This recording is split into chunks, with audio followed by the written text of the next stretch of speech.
E o PT, hein?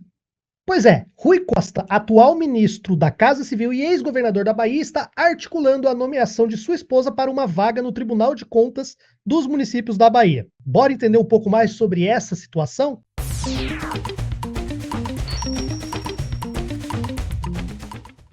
Pois é, não é só de elogiar Lula, PT, passar a mão para passar pano que a gente vive aqui nesse canal, não, tá? Hoje a gente tá trazendo uma notícia aqui que nos deixa chateado e a gente tem a obrigação de vir trocar uma ideia sobre o que está acontecendo ou o que pode acontecer aqui com relação a essa nomeação.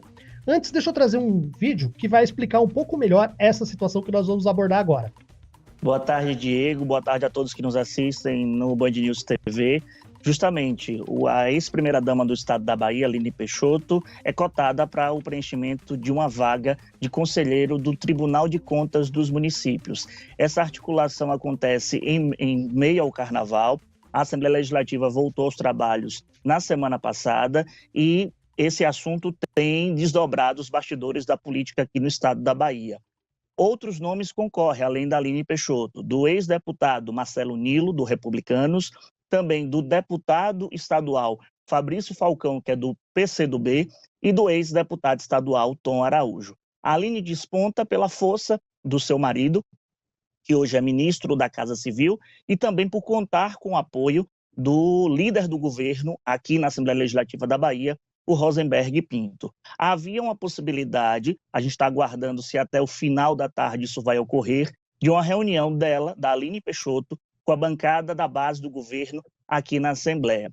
Esse cargo é tido como um paraíso para os políticos. Por quê? Primeiro, é uma vaga que o salário é de R$41 mil, tem todas as regalias, como carros, nomeações de assessores, e o mais importante, a cereja do bolo, é cargo vitalício, ou seja, ela sendo nomeada pela Assembleia Legislativa, aprovada pela Assembleia Legislativa da Bahia, ela fica no cargo, se quiser, até os 75 anos de idade. Então é um assunto que está repercutindo bastante. Nos bastidores daqui da política baiana, o comentário é que o senador Jacques Wagner, do PT, que é um aliado de Rui Costa, e é o seu padrinho político, por assim dizer, foi o seu criador na política baiana, é contrária a esta medida. Então está um estica e puxa ainda na seara dos bastidores, que a gente vai esperar para ver.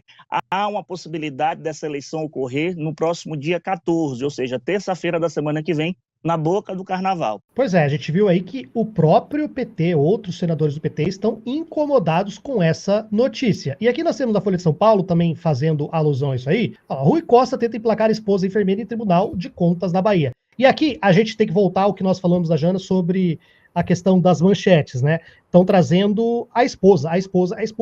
E aí a gente vai falar um pouquinho por causa dessa matéria aqui da Folha de São Paulo, que ela relembra que ao menos 3 ministros do governo Lula se empenham na eleição de suas respectivas esposas para ocupar o cargo de conselheira do Tribunal de Contas. E aqui eu vou falar uma coisa que é bastante interessante. Os tribunais de conta, só para a gente poder entender, antes de comentar isso aqui, os tribunais de contas são órgãos que analisam as contas públicas dos municípios, ou seja, elas fazem auditorias. Então, é uma função que exige um conhecimento de direito, exige um conhecimento de auditoria. E aí, geralmente, a gente está acostumado a pessoas que são formadas ou que têm uma formação técnica, porque não é um cargo só político, é um cargo que exige um desempenho técnico. E, geralmente, as pessoas que desempenham esse serviço em auditoria são administradores, contadores ou então pessoal que é formado na área de direito. Então, voltando a essa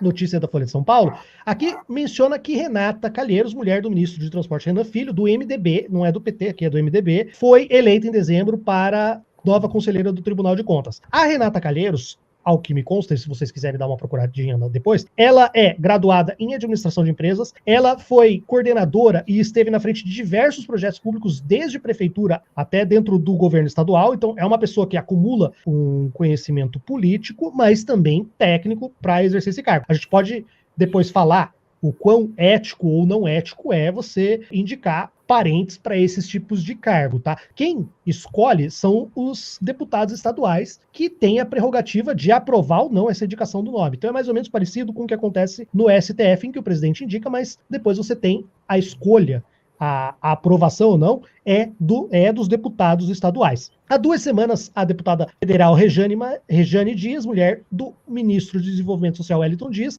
seguiu pelo mesmo caminho e foi indicado para a Assembleia Legislativa para uma cadeira na tribuna. Aqui é uma coisa que é até injusto a Folha de São Paulo colocar. A Rejane Dias, ela é deputada federal, já foi deputada estadual, ela é graduada em administração e ela é graduada em direito. Ela já exerceu várias funções e é uma pessoa que está na vida pública que tem méritos e qualidades para estar ocupando essa função. Agora, a esposa do Rui Costa, Aline, ela tem uma formação em enfermagem. Não é uma formação que a gente esperaria de uma pessoa que vai desenvolver um trabalho de fiscalização e de auditoria de contas públicas. Por mais que ela já tenha exercido um ou outro cargo público, já muito em razão exatamente de ser a primeira-dama. Ela chefiava uma associação que era uma associação civil, sem fins lucrativos, a Voluntárias, se eu não me engano, da Bahia, mas é uma associação que toda primeira-dama naturalmente exerce esse cargo.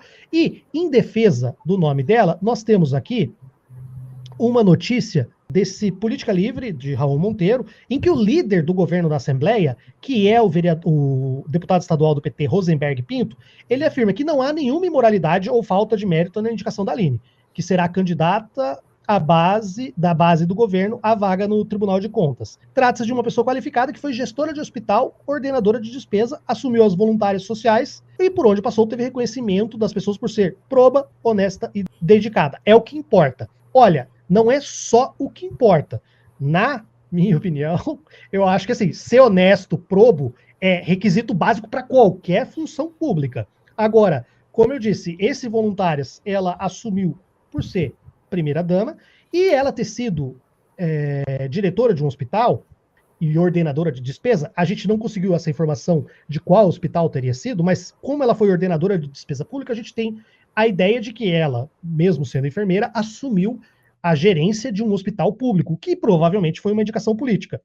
E aí, quando nós olhamos, por exemplo, para essa questão de você criar uma carreira de indicações políticas para habilitar a pessoa para outro cargo, a gente vai cair em 2 nomes que são muito polêmicos, que são horríveis, vou falar a real, que é, por exemplo, o Dias Toffoli e o Cássio Marques Nunes, que são 2 ministros do STF. São 2 pessoas que construíram uma carreira só com base em nomeações políticas. Não são pessoas que tiveram uma construção técnica, né? O Dias Toffoli foi advogado-geral da União, e aí a mesma coisa que, por exemplo, aconteceu com o próprio André Mendonça. Mas o André Mendonça, ainda assim, antes de ter sido indicado como advogado-geral da União, já era advogado público, já era advogado ou procurador público concursado. Então já tinha uma carreira técnica sólida que ele conquistou por ele mesmo. E o Toffoli não. O Toffoli foi galgando cargos de indicação política até chegar a ministro do STF. A mesma coisa o Marques Nunes. O Marques Nunes era desembargador? Era desembargador, mas ele entrou pelo 5º constitucional, que é indicado. É uma indicação política. A gente sabe que tecnicamente não seria, mas é uma indicação política para entrar como desembargador. Aí então ele teve uma indicação política, entrou como desembargador, e como desembargador ele se qualificou para poder ser indicado para ministro do STF. Então, me preocupa essa postura do ministro Rui Costa em indicar a esposa. A gente sabe que dentro da política brasileira, a direita tem um histórico muito longo de hereditariedade desses cargos, de confundir o patrimônio público com o patrimônio privado, e me entristece a gente ver, talvez, esse tipo de nomeação também acontecendo dentro do PT, na esquerda, que tem um outro viés, que defende um outro tipo de relação entre os seus políticos e a vida pública, né, Anderson? Falei demais. Não, eu percebi que foi um assunto que mexeu com você. E é isso, tem assunto que exige um pouco mais, a gente quer...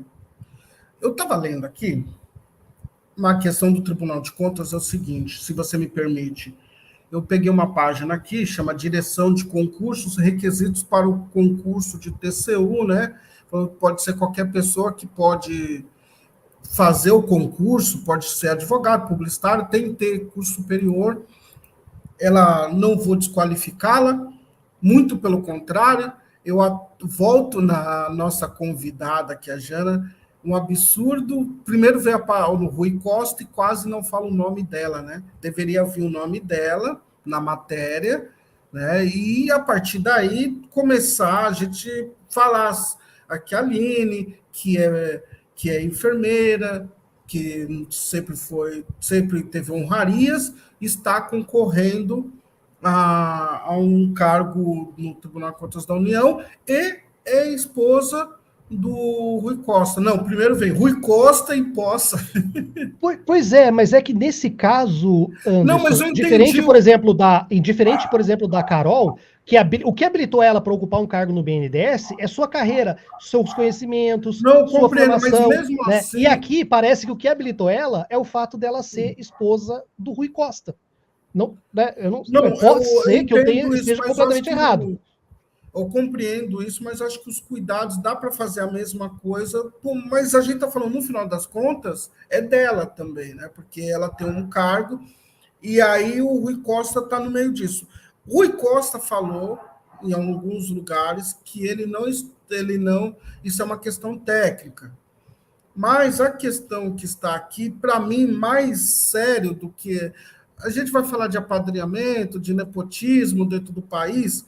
Eu acho que o que eu queria falar sobre esse caso específico, o que você tinha para falar, eu acho que está posto. Vou ficar com as suas palavras aí em relação à direita, sempre fez isso, vai fazer, e daí até falar aqui que nessa questão de a gente não pode parecer honesto, tem que ser honesto todo dia. Eu queria falar uma outra coisa sobre o tema. Tem órgãos, para mim, Tasso, que ele tinha que ser como um ombudsman. Você tinha que ter pessoas que não tivessem relações partidárias, e aí fosse uma pessoa que pudesse fazer o seu trabalho de forma técnica, não olhando se quem está fazendo o gasto é o partido do governo, se é a oposição, mas sim para o bem comum da sociedade. Porque, no final das contas, é o que o Tribunal de Contas faz. Ele vai aprovar ou reprovar contas que são importantes para essa comunidade, para essa sociedade. Que eu sempre, como dá para perceber por N motivos, eu sempre me volto para a base da pirâmide. Né? E não o que é feito, o que é decidido lá no topo da pirâmide, influencia a vida de quem está na base. Então, é de suma importância, na minha cabeça, que essas áreas fossem realmente técnicas e com pessoas que, de alguma... A gente sabe que na vida particular é quase impossível ter uma pessoa 100% neutra, mas que fosse o mais neutra possível. É como um juiz, né? A gente fala da imparcialidade. A gente buscou isso a vida inteira e agora a gente está tentando reajustar isso de alguma forma. É a mesma coisa no Tribunal de Contas. Para mim, eu gostaria muito que ele fosse um órgão... Não estou falando contrário, porque eu não a conheço, né? Eu não a conheço. Pode ser que ela faça um trabalho maravilhoso, porém, eu gostaria que essas áreas fossem áreas de pessoas que não tivessem vínculos partidários, que fosse uma pessoa técnica. É como um funcionário público de carreira. O bom com um funcionário público de carreira é que ele vai ficar lá independente de qual governo vai participar. E o fato de ser vitalício, esse é um complicador. E se ela não for bem, o que faz num órgão tão importante? A complexidade... É complicado. Olha a complexidade. Precisa um governo que está voltando, com todos os problemas que passamos em 4 anos, passar por uma situação dessa? Não, que exatamente. Necessidade financeira não é. Não, a gente está falando o tempo todo aqui de notícia, né, Anderson? E aí a gente fala que essa questão, ela não, talvez não seja correta, e a gente já sabe como a mídia trata, né, o próprio governo do PT. E o PT, e o Rui Costa, nesse caso, ele está municiando não só a oposição, como também a mídia hegemônica. Porque ele está fazendo o quê? Ele está fazendo algo que é criticável. Algo que a gente pode abrir uma discussão se é válido, se não é válido, se está certo, se não está certo. E aí o que acontece? Ele abre e dá munição para atacarem o governo do PT. Mas quando é o outro, a gente não fala. Eu não sei da onde, né? Às vezes tá, mas porque o PT... Não, isso é bobeira. Pelo menos que parte de mim, aqui... Não, a gente vive falando mal das coisas do Bolsonaro. Não, a gente passou aqui 4 anos relembrando o Ricardo Salles, Damares, Sérgio Camargo, todos esses desastres que passaram no Brasil. Só que agora estamos no poder e temos 2 formas de lidar com isso. De forma a informar sobre os fatos ou, como eu já disse, ou ser um panfleto sindical do governo, né? Onde a gente vai só reproduzir as coisas boas como um bonitinho unicórnio da esquerda. Peteoro, né? Eles chamam de Peteoro. Peteoro. Não, gente, tem coisas muito boas que são feitas. A gente já criticou aqui, eu e o Tasso, por exemplo, que não concordamos com aquela guarda que o Flávio Dino queria fazer. Uma guarda em cima da guarda que já existe. Primeiro que existe um conflito aí, sim, ideológico, que era de ter a esquerda fazendo guarda, fazendo repressão, mesmo seja de uma forma mais tranquila, mas órgãos repressivos não deveriam combinar com um governo como o do Lula. Aqui é a mesma coisa, a gente entende que ela pode ser mega competente, mas será que não dá para testá-la em um outro local primeiro, para que as pessoas vão para tomar corpo, aí vão conhecendo o trabalho dela na administração pública de forma global, não só localizada, para daí, quando ela estiver apta, fazer esse convite de alguma forma, mas é algo que não precisava, nesse exato momento, com tanta coisa que o governo precisa fazer, nesse momento não precisava dessa indicação, por mais que ela possa ser mega competente, e não é uma questão aqui de... então a gente não pode colocar os nossos no governo. Não é nada disso. Eu adorei ver o Silvio Almeida, a Aniele, a Sônia Guajajara, Padilha, tá tudo... Eu já falei que esse ministério é um dos ministérios mais legais que eu acho que o Brasil já teve. É uma grande seleção no papel e tem tudo para fazer um excelente 4 governos, até pensando em reeleição. Mas tem algumas questões que a gente vai... São arestas, gente, são arestas. Porque a gente está cansado, a gente precisa de paz, e a gente, quando a gente traz um assunto como esse, contribui também para a melhora do país. É extremamente saudável, não é uma ruptura com o governo, é só uma parada de aresta de algo que não precisava ser feito agora. Exatamente. E se a gente não puder vir aqui e criticar o nosso governo, a gente tem que jogar nosso voto no lixo, né? A gente precisa, sempre que tiver que apontar erros, a vir e apontar os erros. Esse é o papel. Não, é só o voto. Me desculpe, se eu tiver que vir aqui só para falar bem do governo, aí a gente não está fazendo jornalismo, não está fazendo informação. Então a gente para com tudo. E vira, como eu volto a dizer, panfleto sindical. Aí tudo bem, aí vira assessoria. Aí vira assessoria. Aí a gente não está fazendo informação.